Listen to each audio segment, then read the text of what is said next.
அனைவருக்கும் வணக்கங்க. நம்ம வந்து இந்த 2026 தேர்தல் வந்து ஏதோ ஒரு தமிழக அரசியல் கட்சி வந்து ஆட்சிய பிடிக்கிறாங்க.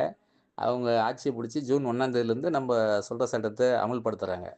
அது போல ஒரு ஜஸ்ட் இமேஜினேஷன் தான் நம்ம பண்ணிட்டு இருக்கோம் நேத்துலேருந்து. அது மூலமா என்ன நன்மைகள் கிடைக்கும்னா இப்ப பார்க்க போறோம். இப்போ வந்து பார்த்தீங்கன்னா, மக்களுடைய அத்தியாவசிய தேவைகள் தான் நம்ம சொல்றோம் நாங்க. அதுதான் அதுதான் வந்து முக்கியமா நம்ம வந்து அத நீங்க வந்து அரச மாத்துங்கன்னு சொல்லியாச்சு நம்போ. அதுல வந்து பார்த்தீங்கன்னா, ஃபர்ஸ்ட்டு கல்வித்துறை பத்தி பேசப் போறோம். கல்வித்துறை அதாங்க ஃபர்ஸ்ட்டு கல்வித்துறை பத்தி அதான் ஆரம்பமே அதான். நம்ம குழந்தையா இருந்தோனே நம்ம படிக்க போறோம். படிக்க போறது எல்லாமே சரிசமமா இருக்கணும் கல்வி. அங்க ஒரு கல்வி, இங்க ஒரு கல்வி எல்லாருக்கும் சரிசமமான கல்வி குடுத்தா தாங்க வந்து எல்லாருக்கும் சமமான வேலை கிடைக்கும். இப்ப வந்து ஆங்கிலம் தெரிஞ்சால் அறிவாளி கிடையாதுங்க. ஆங்கிலம் வந்து ஜஸ்ட் லாங்குவேஜ் தான். அது வந்து இப்ப பார்த்தீங்கன்னா, அவர் நல்லா இங்கிலீஷ் பேசுறாரு, அவர் அறிவாளி அப்படின்னு சொல்லிட்டு நெனச்சு அது போல போயிட்டு இருக்கு. அது வந்து எல்லா மொழியும் போல தான். தமிழ் தமிழ் அதுக்கப்புறம் தெலுங்கு, கன்னடம், இது மலையாளம் இது போல அது ஒரு மொழி. ஆங்கிலம் என்பது ஒரு மொழி. அந்த மொழி பேச வராதுங்க.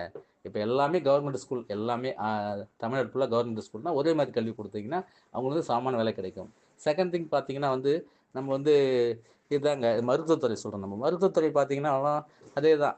மருத்துவத்துறையில வந்து நம்ம வந்து ஒரே மாரி வந்து மருத்துவம் தரணும். அதான் கவர்மெண்ட் ஹாஸ்பிட்டல் எல்லாமே கவர்மெண்ட் ஹாஸ்பிட்டல். எல்லாமே கட்டணத்தோட தான் இருக்கணும். பிரைவேட்டே இருக்கக்கூடாதுன்னு சொல்லிட்டோம். எல்லாமே கவர்மெண்ட் ஹாஸ்பிட்டல் இருக்க சமயத்தில அனைவருக்கும் ஒரே மாரியான ட்ரீட்மெண்ட் குடுக்கலாம்.